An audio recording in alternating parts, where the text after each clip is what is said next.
Hey beautiful people, today we're going to talk about why do high performers fail to get promoted.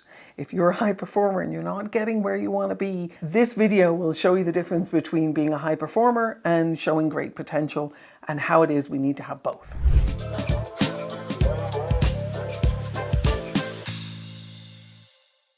People who perform well and have potential get promoted. So it's not just enough to do one or the other. Why potential is not enough and why performance itself is not enough. Let's look at how we balance both. I really love this topic because there's a big difference between performance and potential. Some people will do great performance at a particular level and stay locked into that level, performing fabulously for a long period of time. And organizations even have a particular name for them. They're the performers. So those people are fantastic. If you want to get promoted, it's not enough for you to be one of those people. That's the foundation for what it is that you're looking to do. You also have to show how you have potential. The thing to remember with performance and potential is it's not a hamster wheel. It's not enough to just be able to perform the same job every single day and expect to get promoted or expect to get noticed. The way to distinguish between the two of them is performance is about the past. It's what have you done for me lately?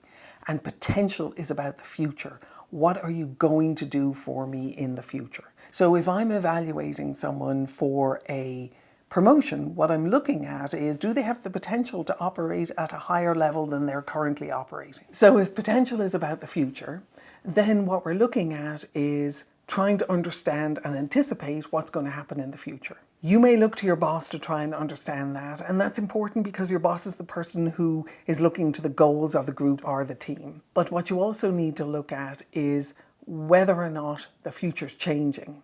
Most organizations are changing pretty fast these days, and the circumstances that you're working in are going to be changing on an ongoing basis. If you don't have your ear to the ground and you don't understand what those changes are, you're going to struggle to be able to show your potential because you're always going to work with what you already know. Put yourself in a position to be able to understand what is changing and what is different, and how it is that you can contribute and add value into that. There's a lovely story about this that has always helped me. So it's a story about the blind men and an elephant. And I'm sure you've heard it before, but let's remind ourselves of this one. We can put 10 people into a room with an elephant and ask them what they're in the room with. Every single person will come back with a different story of what it is that they're seeing in that room, or rather feeling in that room.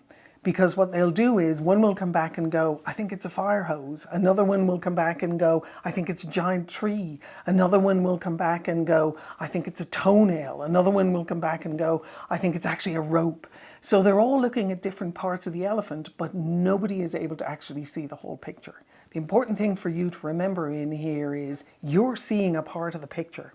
You're trying to expand how much of the picture it is that you see, but you're also recognizing that you only see a part. In seeing that part, there's an awful lot of value. And the part that you see is going to be unique and different from what anyone else sees. But the more that you can put it in context, the bigger part of the game that you can see, the more value you're going to be able to add. So how do you perform well and show great potential? This is a big question that I'm going to cover in this video, and I'm going to cover it in more depth in a series of videos. So hit the subscribe button so you'll know when those videos come out. For today, in a nutshell, performance is about doing what you've been asked to do well, and doing it really well, and making sure that the people around you know that you're doing it really well. Not because you tell them you're doing it really well, but because they're satisfied with what it is that you're doing. But for now, performance, in a nutshell, is doing really well what you've already been asked to do. Key thing here is to make sure that you understand what it is that you've been asked to do. I've had lots of people who I've been asked them to do things, and they've come back to me with something that they think is fantastic. And it is not even remotely what it is that I was hoping they would bring back to me. There's always a gap between what it is you're being asked to do by someone and what they understand you're going to come back with, and what you think you're being asked to do, or you hear you're being asked to do, and what you come back with. If you spend a little bit of time understanding what that gap is and talking it through with your boss or with whoever's making the request of you, you will bridge that gap and bridge that understanding and make sure that you go away with what I refer to as a really clear understanding of what are the conditions for producing satisfaction. So the more that you can understand the details of what it is that you're going to do and reflect those back to your boss, understand how it is that you're being measured, and also understand exactly what it is that you're going to do, how big it's going to be, how long it's going to take, who else you're going to involve. If you can clear those things up front before you rush off to go do the work, you will save yourself a lot of time and effort. And you will also build trust with your boss and make sure that you're delivering a higher level of satisfaction. So that's the performance part of things.